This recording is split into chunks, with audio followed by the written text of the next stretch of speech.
Le problème des retraites aujourd'hui, c'est qu'on ne sait pas s'il faut vraiment modifier quelque chose, on ne sait pas si les paramètres mis en place par Emmanuel Macron sont les bons, on se demande s'il n'y a pas des solutions un peu miracles comme celle proposée par Oxfam en taxant les milliardaires. Bref, on ne sait vraiment pas où on en est dans cette réforme des retraites. Et c'est pour ça que j'ai demandé à Christian Saint-Etienne, qui est économiste, qui est spécialiste des retraites, de nous aider à mieux comprendre où on est. D'autant que moi, par exemple, qui était plutôt favorable à cette réforme, eh bien d'entendre des syndicats comme la CFDT, qui sont des syndicats réformistes, dire qu'ils ne sont pas d'accord, bah, ça m'a un peu ébranlé dans mes convictions. Donc Christian Saint-Etienne, bonjour. Bonjour. J'en profite pour dire que vous avez un livre qui va sortir, je crois que c'est demain. Oui. Donc c'est un livre qui s'appelle Le conflit sino-américain. Est-ce que vous Pour pouvez la me domination mondiale. par domination mondiale et voir la France et l'Europe à l'intérieur de ce conflit. Je mettrai un lien dans la description pour ceux qui veulent aller voir ce livre chez votre éditeur. Donc, ma première question, Christian Saint-Etienne, c'est est-ce qu'il y a vraiment besoin d'une réforme des retraites? Est-ce que le régime est en péril? Parce qu'on nous dit qu'aujourd'hui, c'est à l'équilibre. On nous dit même qu'il y a un fonds de réserve des retraites d'une valeur de 150 milliards qui a été mis en place par Jospin, et donc on a 150 milliards pour équilibrer les retraites. Et on nous dit que le régime aujourd'hui est à équilibre et que peut-être, dans 10 ans, c'est-à-dire en 2030, il sera en déficit. Quelle est la réalité? Parce qu'on n'arrive pas à connaître la réalité de ce Bon, péril qu'on court c'est aujourd'hui. très dommage parce que c'est un des rares domaines où on a des informations fiables.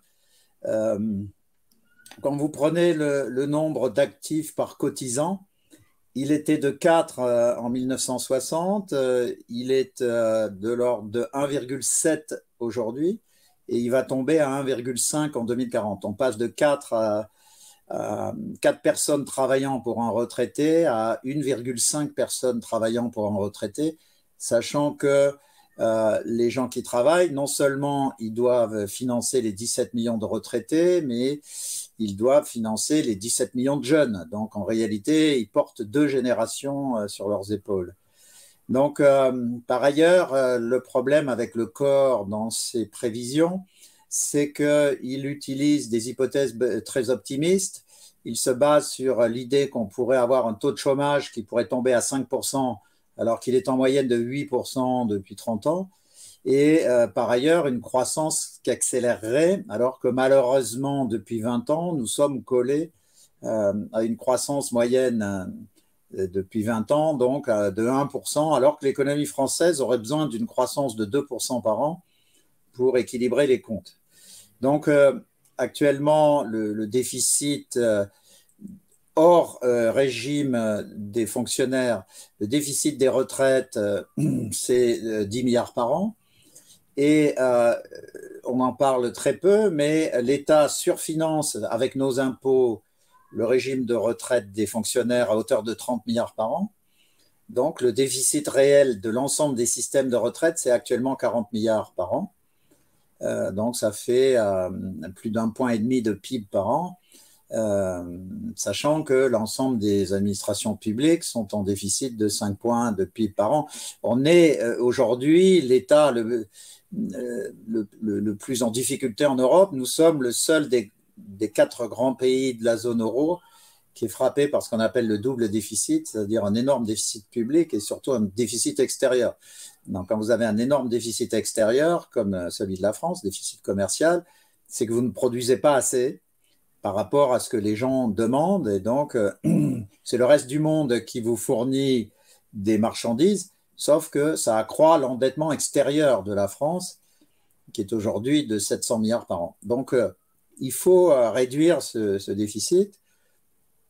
Et la réforme proposée par Macron, enfin, ce n'est pas Macron qui la propose, c'est l'ensemble des analystes. Il y a un consensus. Macron ne va pas aussi loin d'ailleurs. Macron voulait au départ un âge de départ de 65 ans. Donc là, il s'est calé sur 64 ans et avec une durée de cotisation de 43 ans. Alors, bon, la plupart des spécialistes considèrent que pour équilibrer le système, il faut un âge de départ de 64 ans, mais une durée de cotisation de 44 ans. Bon, ça fait un an d'écart. Et la question, d'ailleurs, c'est que le gouvernement explique très mal cette réforme, puisqu'il l'explique essentiellement pour réduire le déficit. Alors, ça ne touche pas aux 30 milliards de déficit du système public des fonctionnaires, mais ça élimine le déficit de 10 milliards des régimes de retraite hors fonctionnaires. Donc, c'est déjà un quart des 40 milliards de déficit qui disparaît.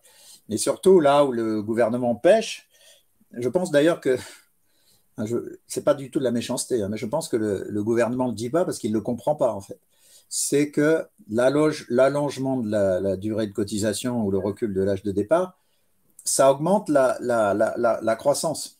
Parce quand vous regardez en termes d'économie, d'analyse économique, les origines de la croissance est fondée sur le travail. On parle souvent de deux facteurs de production, le capital et le travail, mais le capital, c'est du travail accumulé. Donc, la seule source réelle, fondamentale de richesse d'un pays, c'est le travail. Et les Français travaillent beaucoup moins par semaine. La durée hebdomadaire en France est de 35 heures. C'est plus court que dans les pays du Nord. Et puis, sur la durée de vie, que dans les autres pays. Alors, même avec cette réforme, d'ailleurs, alors, c'est pas 64 ans demain, c'est 64 ans en 2030. Et avec 64 ans en 2030, on aurait encore en 2030 le régime le plus favorable d'Europe. Puisqu'en 2030, la plupart des autres pays sont annoncés à 65 ou 67 ans. Et donc, ce que le gouvernement ne dit pas, Bruno Le Maire l'a évoqué une fois, mais enfin, c'est pas notamment au cœur de la communication de Macron et de son Premier ministre, c'est que cette réforme pourrait ajouter à 0,1, 0,2 de taux de croissance annuel dont on a vraiment besoin. Si on passe vraiment de 1% de croissance à 1,1 à 1,2, ça fait une augmentation de la croissance de 10% si on passe à 1,1 ou de 20% si on passe à 1,2. Alors, quel est le problème pour moi de cette réforme? D'abord, je pense que le gouvernement ne comprend pas cette réforme puisqu'il n'explique pas que ça va impacter positivement la croissance. Le deuxième problème, qui pour moi est purement politique, mais qui me gêne beaucoup, je suis généralement poli et gentil, mais en fait, Macron a merdé en 2019. Excusez-moi du terme. C'est en 2019 qu'il fallait faire la réforme. Alors, Macron a voulu faire en 2019 la fameuse réforme à points, contre laquelle je me suis beaucoup battu. C'est une fausse bonne réforme. C'était l'idée de Macron, qui était assez subtile et vicieuse, c'était qu'en faisant le système par points, on évitait toutes ces questions d'âge de départ, ainsi de suite.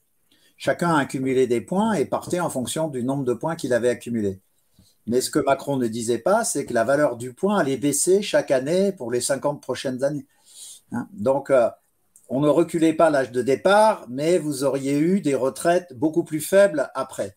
Donc, moi, j'ai toujours dit, je préfère avoir quelque chose qui provoque un débat, y compris des manifs, mais qui est compréhensible par tout le monde, qui a un recul de l'âge de départ, mais en contrepartie, qui permet de maintenir le niveau des retraites pour tous ceux qui vont arriver à la retraite. Donc, tous les gens qui ont aujourd'hui plus de 55 ans pensent à leur retraite.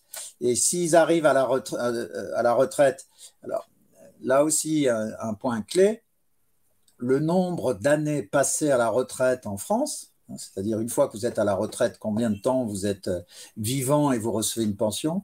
En France, c'est 25 ans et c'est 4 ans de plus que la moyenne de tous les pays de l'OCDE, c'est-à-dire des 30 pays les plus riches du monde. Voilà. Donc le régime de retraite en France est très favorable et le recul de 2 ans est conforme au vieillissement de la population. Voilà.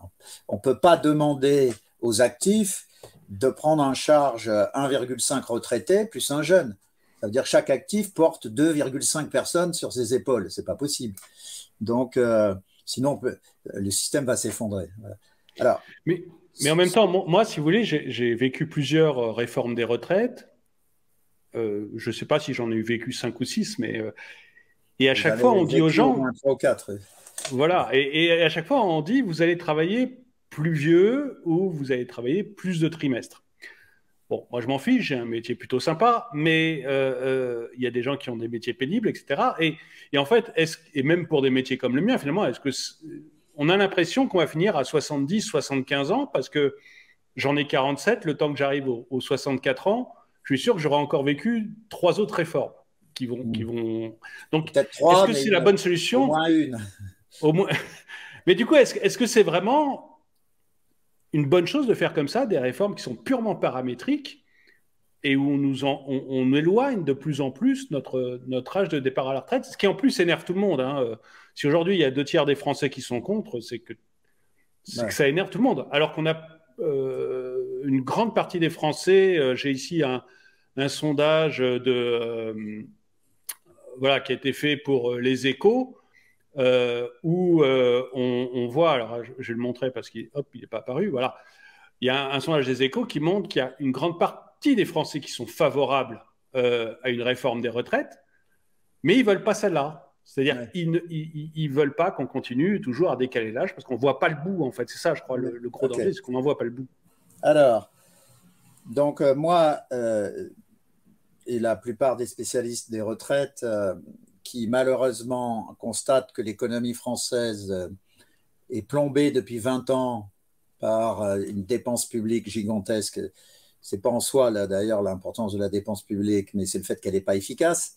Parce que si on avait une dépense publique, nous avons aujourd'hui une dépense publique qui tourne autour de 56-57 points de PIB par an. C'est 9 points de PIB de plus que la moyenne des autres pays de la zone euro. Sur le principe, moi, je m'en moque que ce soit 9 points de plus que les autres. Si on avait zéro chômage, notamment des jeunes, si tous les jeunes étaient bien formés à 18 ans, s'il y avait zéro insécurité sur le territoire, si nous avions la dépense de recherche et d'innovation la plus élevée du monde, et si nous avions 3% de croissance, ça serait un modèle enviable. La question, c'est celle de l'efficacité de cette dépense. Quand vous avez une dépense colossale et un niveau de chômage très élevé, une insécurité très élevée, une croissance mauvaise, c'est que le système a un problème d'efficacité.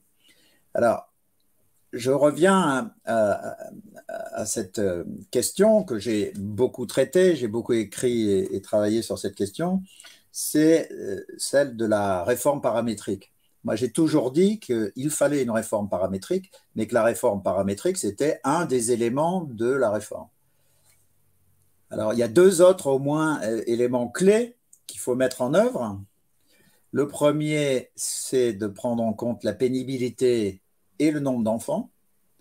C'est pour ça que j'ai toujours proposé qu'il y ait une réduction à la fois de l'âge de départ et de la durée de cotisation pour les emplois les plus pénibles qui pourraient atteindre jusqu'à 2 ans. On peut considérer que si on mettait en place ce régime, entre 10 et 15% de la population bénéficierait de cette réduction de 2 ans et peut-être 15% de plus d'1 an. Donc, c'est une mesure considérable parce qu'elle joue et sur la durée et sur l'âge. Imaginons que vous soyez dans les 15% de travailleurs qui auraient le bénéfice des 2 ans, au lieu de partir à 64 ans avec 44 ans de cotisation, ils partiraient à 62 avec 42 de cotisation. Donc, c'est 2 ans de moins et sur la durée et sur l'âge. Ça, c'est le premier point. On peut rajouter d'ailleurs que dans la loi, le gouvernement défend mal son projet. Il y a une mesure de prise en compte de la dureté de la vie, on peut dire, pour ceux qui ont commencé à travailler avant 18 ans, puisque les gens qui ont travaillé avant 18 ans, ils pourront partir à partir de 60 ans. Voilà.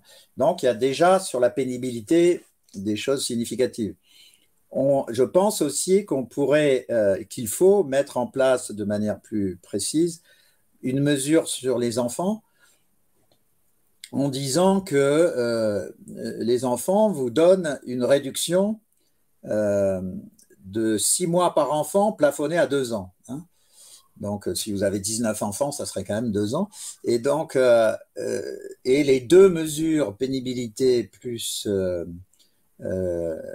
enfants, seraient, ça fait 2 fois 2 ans, mais on les plafonnerait à 3 ans. Bon. Mais imaginons que vous ayez 4 enfants et la pénibilité. À ce moment-là, vous avez 3 ans de moins sur la durée et sur l'âge de départ. Donc, c'est quand même très, très, très significatif. Ça, c'est le premier élément d'ajustement pour prendre en compte ce que vous évoquiez. Les chiffres que j'ai donnés là sur le fait que, en gros, 15%, disons 1/7 de la population active a des emplois difficiles et qu'un 2/7 a des emplois moins difficiles mais fatigants, c'est à peu près les vrais chiffres. Donc, ça fait 2/7, c'est pas loin de 30%. Donc, c'est extrêmement significatif comme premier ajustement. Mais le deuxième ajustement, pour moi, il est au moins aussi important. C'est qu'on ne peut pas faire une réforme paramétrique et puis se laver les mains. Pourquoi ? Il faut s'interroger sur le point que vous avez évoqué, François-Xavier, mais on voit bien tourner partout, et on le voit tourner depuis 20 ans à chaque réforme, c'est que les gens, ils en ont marre et qui veulent, pour eux, la retraite, c'est l'Eldorado. Bon. Or, il faut s'interroger sur pourquoi, dans une société de gens rationnels et intelligents, la retraite est à ce point un Eldorado. Ça veut dire que pour une partie significative de la population, et on peut penser que c'est essentiellement les gens que j'évoquais, là, les 2/7 que j'évoquais, ben, ils ne sont pas heureux au boulot. Et s'ils ne sont pas heureux au boulot, OK, qu'ils partent ils espèrent partir à la retraite le moins tard possible. OK, mais on pourrait aussi travailler sur ce qui fait qu'ils ne sont pas heureux au boulot. Est-ce qu'on peut avoir d'autres organisations du travail? Est-ce qu'on peut avoir davantage de robotisation pour enlever il y a eu déjà de la robotisation pour enlever les tâches les plus pénibles, mais on doit pouvoir progresser sur la réduction des tâches pénibles. Donc, il faut travailler sur l'organisation du travail. Et puis, il faut travailler aussi sur peut-être que les employeurs ne traitent pas toujours leurs salariés comme des adultes qui ont parfois, les gens ont l'impression qu'ils ne sont pas écoutés au boulot quand ils font des propositions. Voilà, donc moi j'ai toujours dit, je me bats pour ça, c'est qu'à côté de la réforme paramétrique que le gouvernement aurait dû faire en 2019, qu'il doit faire rapidement, je pense qu'il faut qu'il ouvre en urgence absolue une négociation interprofessionnelle, justement avec la CFDT, avec les autres syndicats, les syndicats de cadres, l'UNSA, ainsi de suite, la CGT, si elle veut bien y participer, et donc une négociation interprofessionnelle sur la formation. Pourquoi ? On a un énorme problème sur la formation. On dépense de plus en plus, on est un des pays qui dépense le plus au monde, mais on observe qu'une grande partie des fonds de formation sont, tenez-vous bien, dépensés essentiellement sur les jeunes diplômés. Ils sont jeunes, ils viennent d'être diplômés, et c'est eux qui bénéficient de l'essentiel de la formation. Alors souvent, c'est justifié parce qu'il faut qu'ils apprennent des techniques de travail ou des savoir-faire, mais on forme quasiment pas les gens après 40 ans. Pour moi, ça, c'est complètement taré. Parce que c'est tellement facile après pour un employeur de dire tu n'es plus formé, je te vire à 52 ans, 58 ans. Donc ça, c'est pas acceptable. Donc je pense que dans la négociation interprofessionnelle que j'appelle de mes voeux, mais très fortement, le gouvernement aurait déjà dû la proposer. Je pense qu'il faut… Alors moi, je fais une proposition, j'essaye de la rendre la plus audible et mnémotechnique que possible. Donc je propose que 40% des fonds de formation soient dépensés sur les plus de 40 ans. Voilà, ça a un côté qu'on retient. Et donc, voilà, il faut former les gens jusqu'à 60 ans si on veut qu'ils bossent qu'à 64. On ne peut pas arrêter de les former à 35 ans si on veut qu'ils bossent à 64. Voilà. Sachant qu'en plus, pour les métiers pénibles et autres, comme je l'évoquais, il y aurait les bonus de 2 fois 2 ans plafonnés à 3 ans. Enfin, il y a une dernière mesure qui me semble très importante, qui pourrait être incluse dans cette négociation interprofessionnelle. C'est un système que j'avais analysé en Suède, mais qu'il faudrait créer pour la France. C'est ce que j'appelle le système 80-90-100. Qu'est-ce que ça veut dire? C'est très court. Au-delà de 62 ans, parce qu'effectivement, pour avoir 44 ans de cotisation, il y a des gens qui vont devoir travailler jusqu'à 64, voire 65, 66. Donc, on a vu qu'il y avait des mesures pour les emplois pénibles, mais en dehors de ça, il y a des gens qui vont devoir bosser jusqu'à 65, 66. Moi, ce que je propose, c'est qu'après 62 ans, ils entrent dans le cadre de négociations, cette fois d'entreprise. Alors, il peut y avoir un accord interprofessionnel général, puis ensuite des négociations d'entreprise. C'est qu'après 64 ans, après 62 ans, les gens, les salariés, bon, il faut peut-être un certain nombre de conditions, mais il y a au moins la moitié des salariés qui y répondent, feraient 4 jours par semaine de production. C'est le 80% des 80-90-100. Ils seraient payés 90% de leur salaire, mais le 5e jour, c'est le 100%, ils viennent, mais ils ne font pas de la production, ils font de la formation. Et ils formeraient les jeunes à la fois en savoir-faire et en savoir-être. Alors, ça serait très utile pour les jeunes, d'une part, mais d'autre part, c'est reconnaître, si on parle très franchement, qu'après 62 ans, vous n'êtes pas qu'un vieux con. C'est reconnaître qu'après 62 ans, il y a des gens qui ont acquis des savoir-faire incroyables dans des tas de métiers et qu'il faut les transmettre. Et donc, dans le cadre d'une formation qui sera organisée au niveau de l'entreprise ou au niveau de la branche. Voilà. On a une centaine de branches, bon, donc on peut imaginer qu'il y ait des formations au niveau des branches. Ça peut se faire en lien avec les régions.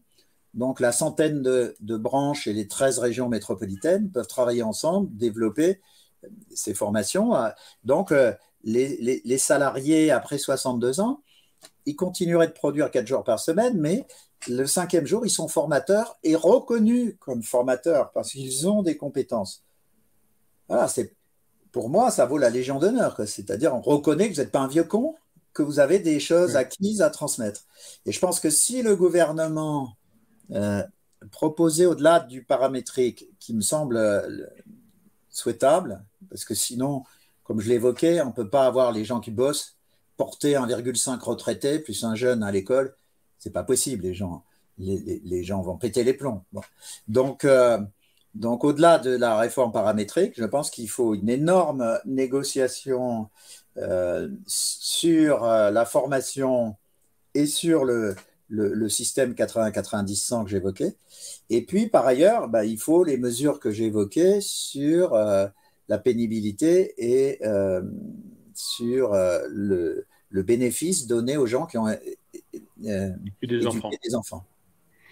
Et alors, j'ai une dernière question, parce qu'on a Oxfam qui a sorti un rapport il y a 1 ou 2 jours, et c'est un rapport qui a fait vraiment beaucoup de bruit, et dans lequel Oxfam disait qu'en fait, il suffisait de taxer les riches. Et notamment, là, j'ai fait un sondage parmi mes abonnés. Donc, Oxfam, pour eux, il suffit de taxer 2% de la fortune des milliardaires pour financer les déficits de la retraite. Et on voit que alors j'ai eu presque 4000 votants, et on voit que 85% des gens qui ont voté sont pour cette solution. Bien sûr, c'est une solution magique. C'est un peu une solution magique, oui. Mais du coup, est-ce que c'est une solution? C'est-à-dire, est-ce que le fait de taxer les riches, notamment là les milliardaires, ça change quelque chose et ça permettrait de... Est-ce que c'est faisable et est-ce que ça permettrait de régler le problème sans obliger les gens à travailler un peu plus? Alors la réponse est non, malheureusement. C'est pour ça que je dis que c'est une proposition magique, parce qu'il y a une confusion entre stock et flux. Donc il manque une quinzaine, enfin, j'ai dit 10 milliards si on s'intéresse uniquement au déficit des régimes privés, 40 milliards si on s'interroge ou s'intéresse à l'ensemble des déficits des systèmes de retraite. Donc, c'est 40 milliards annuels. Hein. Ça, c'est le premier point. Et si vous taxez les stocks de richesse des milliardaires, une fois que le stock a disparu, vous n'avez plus de financement. Bon, ça, c'est la première remarque technique. La deuxième remarque technique, c'est qu'on pourrait imaginer quelque chose de ce type si tous les pays du monde le font. Mais si c'est que la France, les milliardaires se barrent. Voilà. Donc, il faudrait au minimum que ce soit toute l'Union européenne. Or, dans l'Union européenne, vous avez des pays qui sont spécialisés. Alors, vous savez que je travaille beaucoup sur la concurrence fiscale. Ça fait plus de 25 ans que je dis qu'il faudrait la même fiscalité sur l'épargne et les entreprises dans tous les pays européens. Mais ce n'est pas ça la réalité, malheureusement. La réalité, c'est que vous avez 5 pays, que je nomme les 5 pays renégats, qui, dans les 27 de l'Union européenne, font de la concurrence fiscale aux autres. Donc, les pays renégats, hein, c'est le Luxembourg, Chypre, Malte, l'Irlande et les Pays-Bas. Hein. Sous différentes formes de régime, ils font la concurrence fiscale aux autres. Alors là, si vous mettez en place le système d'Oxfam, eux, ils ouvrent les portes grands pour les milliardaires en leur disant, chez nous, vous n'aurez pas de taxe sur le capital.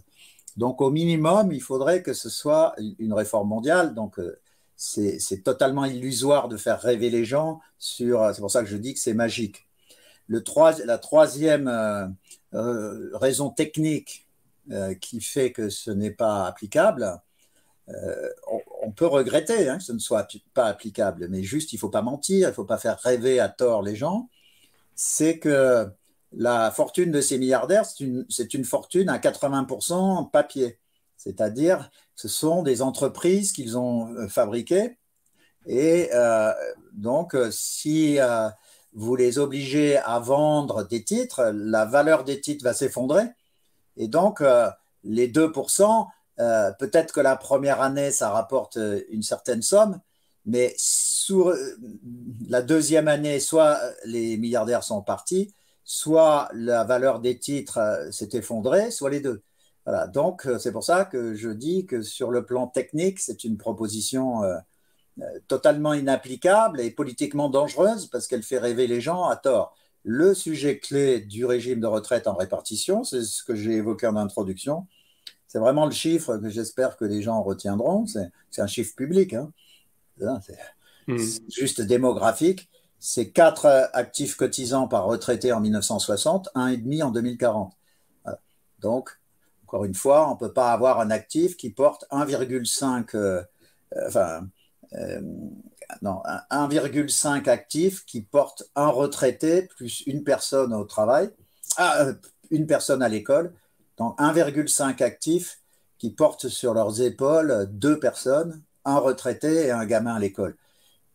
C'est pas possible. Personne ne voudra qu'on le ponctionne à ce point. Voilà. Déjà, le taux de ponction en France, calculé par l'OCDE, c'est-à-dire la somme des cotisations sociales et des impôts prélevés sur les salaires, c'est au top mondial. Hein. Donc, il y a un moment, si on va au-delà, tous les gens qualifiés vont se casser. Ce n'est pas seulement les milliardaires. Voilà. Donc, il faut mettre en place un régime par répartition. Même le 64 ans qui peut faire peur, en 2030, ce n'est pas pour demain, c'est en 2030, ça sera l'âge de départ le plus bas d'Europe.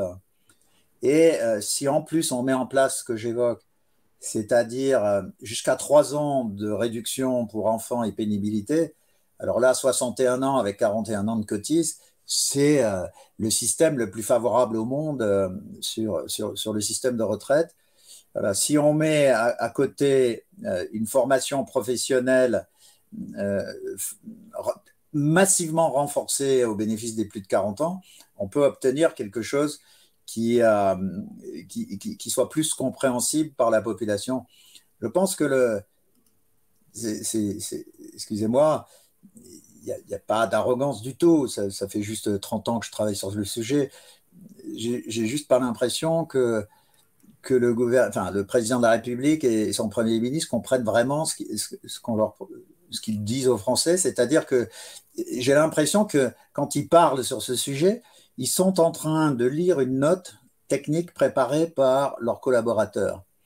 Donc, c'est assez mécanique. Et c'est vrai que ça ne donne pas envie. Donc, ça explique ce que vous évoquiez, les 2 tiers de Français qui n'en veulent pas.